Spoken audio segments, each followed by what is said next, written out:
Assalamualaikum warahmatullahi wabarakatuh. Terima kasih kesempatan yang diberikan kepada saya sebagai pembicara pertama dari tim kontra untuk menanggapi mosi yang telah diberikan, yakni Jokowi akan mereshuffle kabinet di tengah pandemi COVID. Berkaitan dengan mosi tersebut, maka kami dari tim kontra tidak setuju dan menolak karena banyak sekali masalah-masalah yang harus diselesaikan di tengah pandemi ini.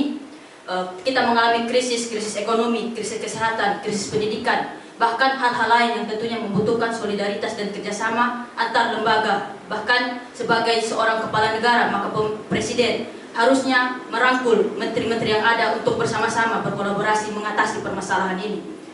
Dan kita ketahui bersama bahwa reshuffle berarti perombakan atau pergantian susunan dalam kabinet. Nah, ini berarti bahwa di sini ada perubahan antara susunan komposisi menteri, bisa menteri dari menteri perikanan diubah ke menteri pertanian dan sebagainya, atau juga mengambil dari kalangan-kalangan luar digantikan dengan menteri yang ada.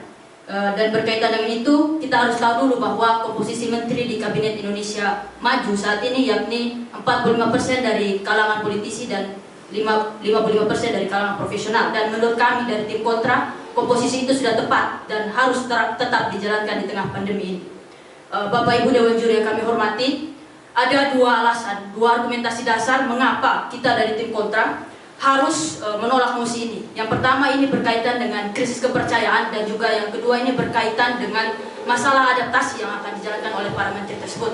Kita mulai dari argumentasi pertama berkaitan dengan masalah krisis kepercayaan. Jadi kita tahu bahwa dalam menghadapi suatu masalah dalam sebuah tim, kita harus mempercayai anggota kita.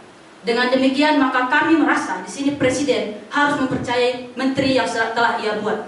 Jadi menteri-menteri tersebut telah berupaya beradaptasi dengan segala hal yang terjadi di pandemi COVID, dan begitu pula apa yang terjadi saat ini, maka pemerintah agar kepercayaan yang ada itu diberikan sepenuhnya kepada para menteri. Merombak kabinet di situasi seperti sekarang ini bukanlah pilihan yang bijak, karena itu hanya akan membuat kepercayaan masyarakat kepada pemerintah ini pun menurun. Ini tentunya tidak berdampak baik, karena apa? Di sini pemerintah harus mengutamakan kesejahteraan dan keselamatan rakyat. Dan di sini rakyat butuh kehadiran pemerintah untuk hadir bertanggung jawab atas kesejahteraan hidup mereka. Bukan justru di antara pemerintah tidak saling percaya. Dengan demikian, maka kita dapat mengambil satu perspektif bersama, yakni dalam tengah situasi pandemi ini, kementerian yang ada harus semakin ditingkatkan kerjasamanya, kolaborasi untuk mengatasi masalah pandemi ini. Dan di sini kita kembali ke masalah argumentasi kedua, Bapak Ibu Dewan Juri yang kami hormati, yakni terkait dengan adaptasi. Ketika seorang menteri digantikan, maka ia akan menduduki jabatan baru dan ia harus beradaptasi. Sedangkan di sini di situasi pandemi kita membutuhkan kerja yang cepat untuk menangani masalah wabah ini. Tidak mungkin seorang menteri baru langsung dia sudah mengenal semua jajarannya. Tentunya dia perlu waktu, perlu masa untuk mengenal. Nah, dengan hal ini maka kami dari tim kontra melihat bahwa apakah kita harus menunggu masa para menteri baru untuk beradaptasi, atau harusnya kita meningkatkan menteri yang sudah ada ini, ayo kita kerja bersama.